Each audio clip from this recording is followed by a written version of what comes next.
It was supposed to be a normal Christmas night in 1945, the kind of night filled with warmth, laughter, and the quiet comfort of family.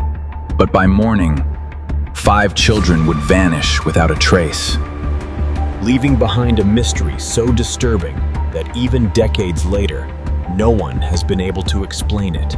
And what makes this story even more chilling is that according to science, according to everything we understand about fire, there should have been something left behind. Bones, fragments, any sign that those children had been there at all. But there was nothing, absolutely nothing. And that raises a question that still haunts this case to this day. Did 5 children really die in that fire? Or were they taken in the middle of the night? Because what you're about to hear isn't just a tragedy. The killer left a trail of strange clues, missing evidence, and moments that feel too calculated to be accidents. So stay with me, because the deeper you go into this story, the more unsettling it becomes. And by the end, you might find yourself questioning everything you thought you knew about what really happened that night. The Sodder family lived in Fayetteville, West Virginia, a quiet town where everyone knew each other. George and Jenny Sodder were raising 10 children in a home that, to outsiders, seemed completely normal. But there was one thing, an unsolved case that haunted him. It was about him that made him stand out.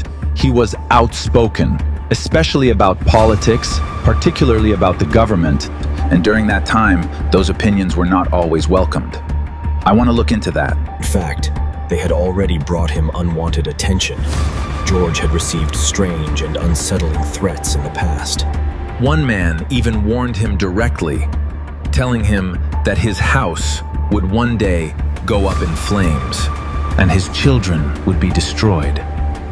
At the time, it sounded like the kind of thing people say in anger, something you brush off and forget. But weeks later, those words would come back in the most terrifying way imaginable. On December 24th, Christmas Eve, the Sodder household was alive with excitement, and the children had been allowed to stay up late, laughing and playing with their new toys, enjoying the magic of the holiday. Around 10 p.m., George and Jenny went to bed, trusting that everything was safe, that their children were secure in their home. But sometime after midnight, the first strange thing happened. The phone rang, waking Jenny. When she answered, a woman's voice asked for someone she didn't recognize. There was laughter in the background, unfamiliar voices, and then the call ended abruptly. It was odd, but not alarming enough to cause panic. Jenny hung up and noticed something unusual, and the lights were still on. The doors were unlocked. The curtains open, things that normally wouldn't be left that way. She went through the house, turning things off. I went through the usual routine, locking up, making sure everything was in order, then returned to bed. But it was the kind of feeling you can't explain.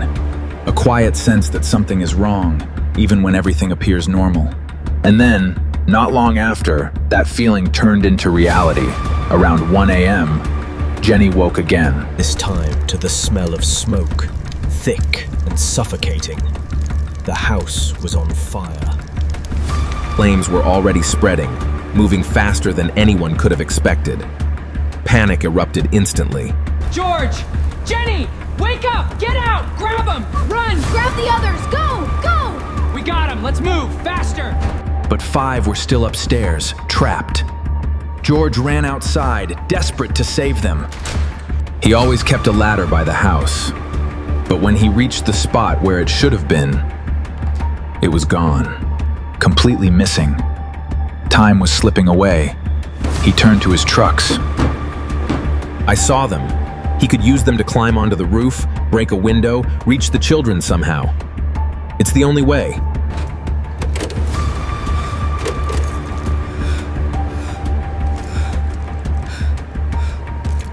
Suddenly refused to start. In that moment, with the fire growing stronger and the heat becoming unbearable, there was nothing left he could do. The flames consumed the house, collapsing it within minutes. And just like that, the 5 children were gone. The official story was simple. They had died in the fire, but almost immediately, things began to fall apart. The fire department didn't arrive until the next morning. By then, everything had been reduced to ashes. But when investigators searched through the remains, they found something that didn't make sense. Or rather, they didn't find something they absolutely should have. There were no human remains. No bones, no fragments, nothing that could confirm that 5 bodies had been there. And this is where the case takes a darker turn, because experts later stated that even in extremely intense fires, human bones do not simply disappear. They might be damaged, burned, broken, but they don't vanish completely. Especially not in a house fire that burns for a relatively short time. It would require temperatures far higher, sustained for much longer, to fully cremate a body. So if the children had been in that house, there should have been something left behind. But there wasn't, and that single fact changes everything. Because now, we're no longer just talking about a fire, we're talking about a disappearance. And once you start looking at the other details, the situation becomes even more unsettling. The missing ladder was eventually found, not destroyed in the fire, but thrown down an embankment away from the house. As if someone had deliberately moved it, witnesses began coming forward.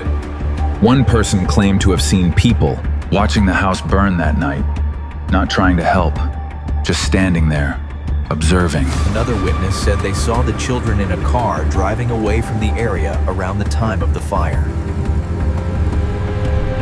Then there was the issue of the trucks, both failing at the exact same moment. Later, it was suggested that they may have been tampered with, that someone had intentionally disabled them to prevent escape or rescue. And what about the phone call, the strange woman, the laughter in the background? It was eventually traced, and it didn't connect to anyone the family knew.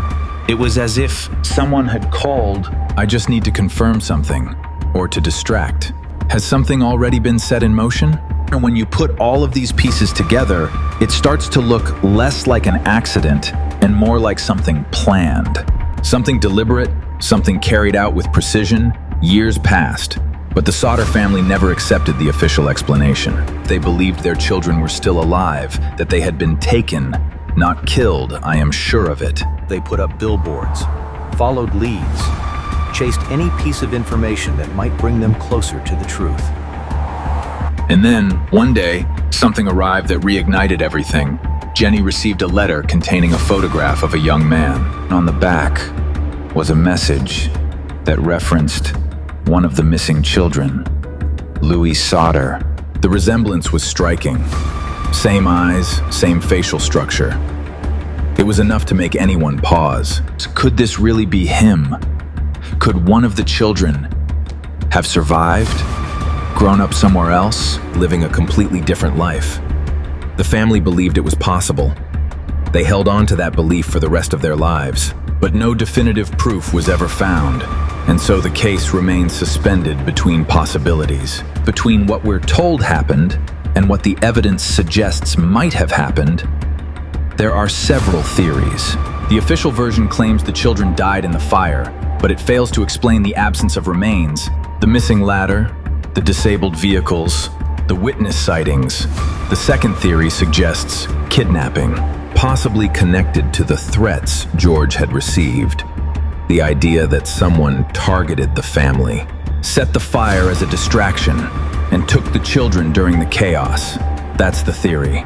The third theory goes even further, suggesting organized crime involvement, that the children may have been taken far away, even out of the country, as part of something much larger, something hidden, something that was never meant to be uncovered. And as unsettling as these theories are, none of them have ever been proven. Which brings us back to the question that has lingered for nearly 80 years. How do 5 children disappear in a fire without leaving a single trace? The evidence just isn't there. No trace.